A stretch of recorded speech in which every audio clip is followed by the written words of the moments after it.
शिवाय नमस्तुभ्यम। हर हर महादेव।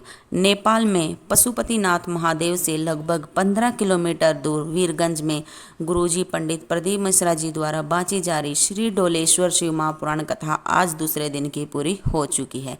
यह कथा 17 मई से 23 मई तक दोपहर 2 बजे से 5 बजे तक आएगी।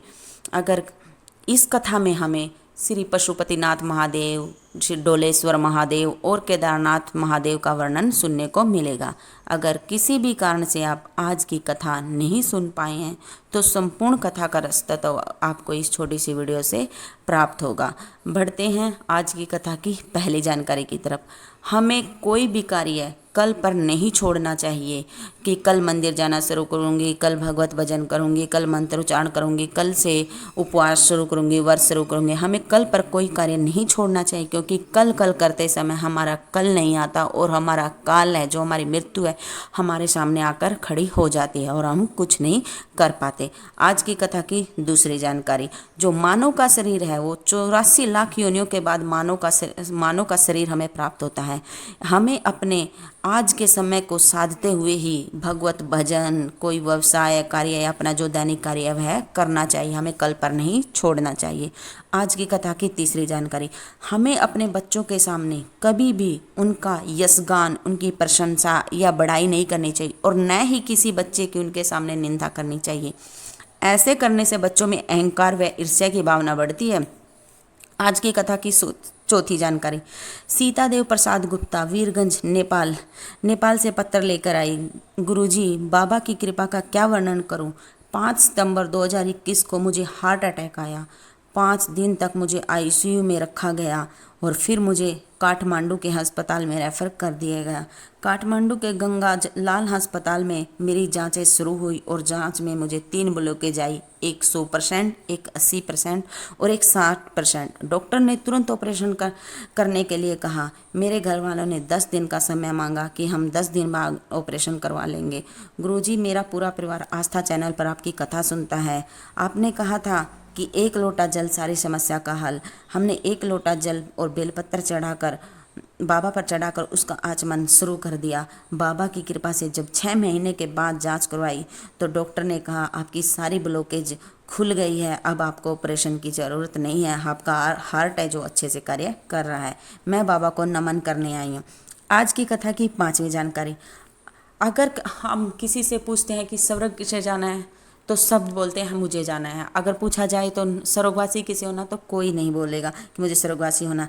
जिस प्रकार स्वर्ग जाने के लिए मृत्यु आवश्यक है, उसी प्रकार शिव को तो पाना है पर शिव मंदिर नहीं जाना है।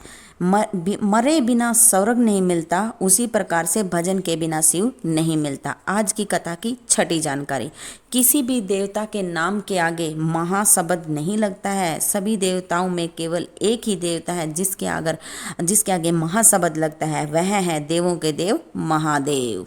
कथा की 7वीं जानकारी। जब भी हमारे जीवन में दुख आए तो हमें मरना नहीं है, बल्कि हमें उस दुख को मारना है। हमें कहीं पर भी एकांत में बैठकर श्री शिवाय नमस्तुभ्यम, ओम नमः शिवाय या नमः शिवाय का उच्चारण शुरू कर देना है। आज की कथा की 8वीं जानकारी। संसार में जिसका भी जन्म हुआ है उसका मरना निश्चित है, लेकिन यदि कोई व्यक्ति शिव भक्ति करता है तो वह मृत्यु के समय लहूलुहान नहीं होता। उसे मृत्यु के समय किसी भी प्रकार का कष्ट नहीं करना पड़ता और वह शिव चरण में पहुंच जाता है। आज की कथा की 9वीं जानकारी। जब जिंदगी में आप हार जाए, कुछ भी समझ में ना आए कि मैं क्या करूं, तो आप जहां रहते हो वहीं के पास के किसी भी शिव मंदिर में जाना है और श्री शिवाय नमस्तुभ्यम, नमः शिवाय या ओम नमः शिवाय का मंत्र का उच्चारण शुरू कर देना है। आज की कथा की 10वीं जानकारी। जिस तरह हमें सामान लेने के लिए दुकान पर जाना पड़ता है तो शिव को पाने के लिए भी हमें उसके दरवाजे यानी कि शिव मंदिर जाना पड़ेगा। अगर हम शिव मंदिर जाएंगे तो शिव भी हमारे पास अवश्य ही आएंगे। आज की कथा की 11वीं जानकारी। छत पर दाना डालने से पक्षी आते हैं, दाना खाते हैं और बैठते हैं और चले जाते हैं। उसी प्रकार जो शिव का भजन करता है, शिव कथा सुनता है, शिव का स्मरण करता है तो शिव उसके पास आता है और अपनी कृपा करुणा बरसाकर चला जाता है।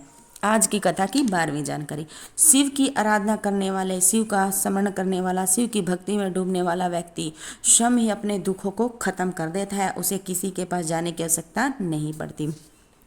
आज की कथा की 13वीं जानकारी। प्रियंका पांडे पत्र लेकर आई।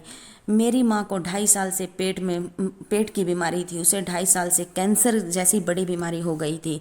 डॉक्टरों से भी इलाज करवाया पर कोई लाभ नहीं हुआ। 10 मार्च 2023 को डॉक्टरों ने जवाब दे दिया कि अब इसे घर ले जाओ और इनको ऑक्सीजन लगा दी। कहा कि जब तक इनकी सांसें अंतिम सांसें चलेगी तब तक ये ऑक्सीजन लगी रहेंगी। हमने सुना था कि पंडाल में बैठकर जो भी कथा सुनता है तो बाबा उसकी मनोकामना 3 महीने में पूरी कर देता है। हम भी नोएडा के कथा पंडाल में बैठकर कथा सुनी और वहाँ की रज को भी अपने मस्तक पर लगाया और बाबा से प्रार्थना की कि बाबा अगर मेरी माँ की ऑक्सीजन हट जाए तो अगली कथा जहाँ भी होगी मैं पंडाल में जाकर कथा सुनूंगी। मेरी मेरी बाबा ने मेरी जो मनोकामना है वो पूरी कर दी। बाबा की कृपा से मेरी माँ की जो ऑक्सीजन है वह हट गई। गुरुदेव मैं बाबा को नमन करने आई हूँ। आज की कथा की 14वीं जानकारी। सुनीता यादव गुड़गांव हरियाणा से पत्र लेकर आई। उसने कहा कि उनके घर में कोई सदस्य था जिसकी आयु 75 वर्ष थी। उसकी लीवर किडनी सब खराब हो गए थे। सप्ताह में 2 बार डायलिसिस होता था। शरीर केवल 10% ही काम कर रहा था। हमने भगवान से प्रार्थना की यदि मैं इसका डायलिसिस बंद हो जाए तो हम जहाँ पर भी अगली कथा होगी तो कथा पंडाल में बैठकर यह कथा सुनेंगे। बाबा की कृपा से उसका डायलिसिस बंद हो गया। इसलिए मैं बाबा को नमन करने और कथा सुनने के लिए यहाँ आई हूँ। बढ़ते हैं आज की कथा की 15वीं जानकारी की तरफ। डॉक्टर आपकी नज़र का तो इलाज कर सकते हैं लेकिन डॉक्टर आपकी जो गलत नज़रिया होता है उसका इलाज नहीं कर सकता। आज की कथा की 16वीं जानकारी। दुनिया से सब कुछ मिल जाता है। दुनिया से सब कुछ मिल जाता है पर व्यक्ति को अपनी गलती या अपने अंदर की कमी कभी नहीं मिलती। व्यक्ति अपने आप को ही श्रेष्ठ मानता है। उसे अपने अंदर कोई कमी नज़र नहीं आती। 17वीं जानकारी। आज की कथा की 17वीं जानकारी। शिव लोगों ने पूछा कि शिव पोथी पर चढ़ी हुई बेलपत्री होता है उसका क्या महत्व होता है, उसमें ऐसा क्या बल होता है।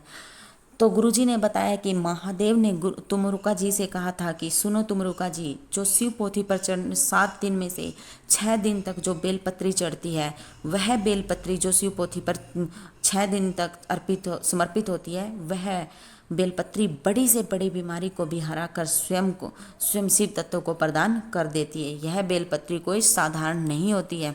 आज की कथा की 18वीं जानकारी। पूनम विहार निवासी थी। पत्र लेकर आए। गुरुजी बाबा की कृपा का गुणगान करूं। 2022 से कथा सुनती हूँ। बाबा की कृपा से ही मेरे पति और मेरे बेटे की जान बची है। मेरा बेटा 12वीं कक्षा में पढ़ता है। मेरे बेटे के लीवर ने काम करना बंद कर दिया। गुरुजी मैंने बेटे से कहा कि शिव मंदिर में जाकर 1 लोटा जल चढ़ाकर और बेलपत्ती का आचमन शुरू कर दे और 12वीं की परीक्षा भी देना। मेरा बेटा इतना बीमार हो गया कि तो अब पढ़ाई तो अच्छे से नहीं कर पाया पर वह एग्जाम के लिए गया तो बेलपत्री के बीच वाली पत्ती पर शहद लगाकर बाबा के शिवलिंग पर चिपकाकर चला गया। गुरुदेव बाबा की कृपा से मेरा बच्चा 12वीं की परीक्षा में भी पास हो गया और उसके लीवर ने भी काम करना शुरू कर दिया। मैं बाबा को नमन करने आई हूँ। आज की कथा की 19वीं जानकारी। जब सुबह घर से निकले तो परस में हमें बीपी की, शुगर की या थायराइड की दवाई लेकर निकलते हैं। तो हमें परस में दवा नहीं बल्कि हमें अपने माता पिता गुरु व बड़ों की दुआ लेकर के निकलना चाहिए तो हमें दवा की आवश्यकता ही नहीं पड़ती। यह थी आज की कथा की संपूर्ण जानकारी। अगर जरा सी भी उपयोगी लगे तो कमेंट बॉक्स में हर हर महादेव जरूर लिखना। श्री शिवाय नमस्तुभ्यम। हर हर महादेव।